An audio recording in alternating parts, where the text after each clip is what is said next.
Hi, in this video, I'm going to give you a quick overview of what you can do with the YouTube APIs.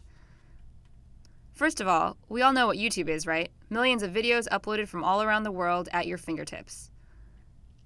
The YouTube APIs allow you to integrate YouTube into your application.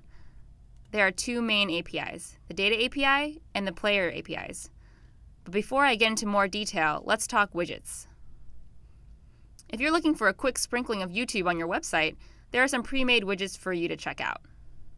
The Ajax video bar makes it easy to add a dynamic block of videos onto your site. All you have to do is copy-paste some JavaScript. There's even a handy wizard to help you do customizations. Use the video search control to make this block of videos more interactive.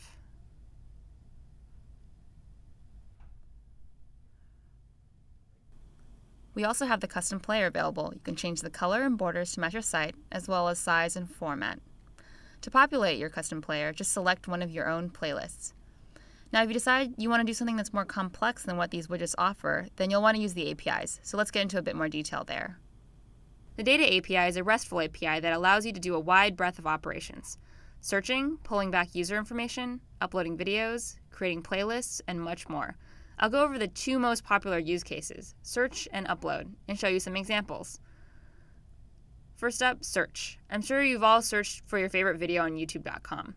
Using the API, you can send a query for a search term like you would on the site, and retrieve a feed of results in XML, which you could then display in your application how you want. For example, TimeTube has an innovative viewing experience. They take video search results and display them on a timeline with weighted importance.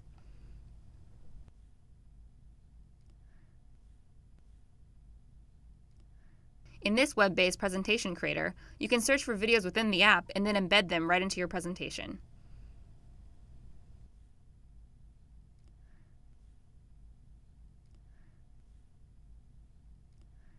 Another big operation is upload. Your users can upload their videos to YouTube through your application.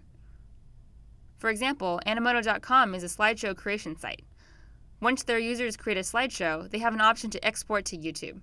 They use the API to authorize the user to their YouTube account and then send the video over. Spore is a computer game that lets you create your own creatures. And all proud parents want to videotape and share their creations, so there's a record button that lets you upload straight to YouTube. I've only covered a small set of what you can do with the Data API, but hopefully you have some good ideas.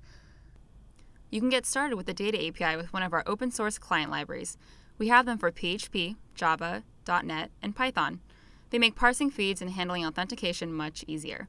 I should also point out that while we don't have a JavaScript client library, we do offer JSON as an alternative format to XML, so you can easily parse responses with JavaScript. Now onto the Player APIs. The Player APIs give you control over the YouTube embedded player. You can issue commands like stop, pause, and play, listen for events like error events or which state the player is in, and poll status, like how far into the video the user is. Here's an example of an application that's using the Player APIs to sync up this lecture with the slides. If you want to do even deeper customizations, use our Chromeless Player. It's just a video box with no buttons that you can control with the Player APIs.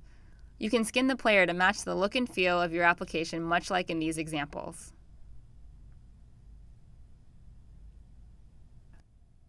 For even more examples, check out our app gallery. And once you've built something, show us by submitting yours. This has only been a quick overview, but find all the rest of the details on code.google.com and ask your questions in our forum.